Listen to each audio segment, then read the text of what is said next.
everyone. This is Anchal. Welcome to the video series of Anchal with concern to the topic today, that is methods of communication. We all have gone through a big journey of communication in my last videos where we understood what is exactly communication. We understood what are the different elements of communication, what are the different channels of communication, and so on and so forth. Today we will be focusing on methods of communication. Now, what do we exactly mean by methods of communication? How do we communicate to others? That is what is the method of communication. Broadly, if we try to categorize these methods of communication, they can be categorized into verbal and non-verbal methods of communication. We shall try to understand all these methods of communication one by one in detail in my all these series of videos. Let's today start now with verbal communication. Verbal communication is when we are trying to use the words and when we are trying to put these words either in the form of oral language or in the form of written language. See, when we are talking about oral communication, obviously we are using the tongue and our phonic power and our bilabials and all, and we are trying to pronounce those words. And when we are talking about written communication, even at that time, we first of all use that word and then only we put it on the paper or on the board or on the screen, something like that. So these are two different forms of verbal communication, oral communication and written communication. Now, if we try to talk about these two verbal methods of communication, there are lots and lots of differences between these two. We will try to understand these two forms of verbal communication by understanding all these points. The first point is, under oral communication, the feedback will be quick and continuous. For example, if I ask you all, how are you? You will immediately respond and you will say, ma'am, we are fine, or ma'am, we are not well, or something like that. So what happens in oral communication, the feedback is very quick, it is very immediate, and it is very, very continuous. Okay, you're not well. Why? What happened? Then you respond. Then you say, I have headache or something like that. So under oral communication, one must remember that the feedback is very quick, it is very immediate, and it goes on, it is continuous.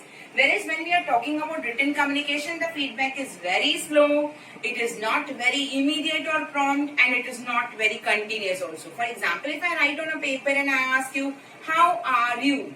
And then I will put that paper to you. You read that message, you are very lethargic, very lazy, then you respond, okay, I am fine, then again you give that paper back to me. Written communication will take a lot of time, hence it is very time consuming. But oral communication is very quick, very fast. The second type of difference is, under oral communication, it is very less expensive. Remember friends, it is not expensive because under oral communication we are only using our mouth, our tongue and our facial expressions. Whereas when we are talking about written communication, the stationery is required. Obviously when we write, we need some pen, pencil, paper, marker or monitor or something like that. So obviously when the stationery is required under written communication, it becomes very expensive matter, while in oral communication, the communication is very, very cheap or less expensive. Then the third type of difference between these two is, under oral communication, one can change, alter or modify the communication. For example, if I am communicating to you all orally, and if I find your facial expressions little bit confused or something like that, maybe I'll try to modify my language, maybe I'll try to come down to your level of understanding, and at any point of time I can alter or modify my communication and my messages. But remember friends, under written communication you don't have that flexibility. Once written, cannot be changed, cannot be altered, cannot be modified. Remember that. Then the next difference between these two types of communication is that oral communication doesn't have any kind of evidence. There is no proof. There is no evidence.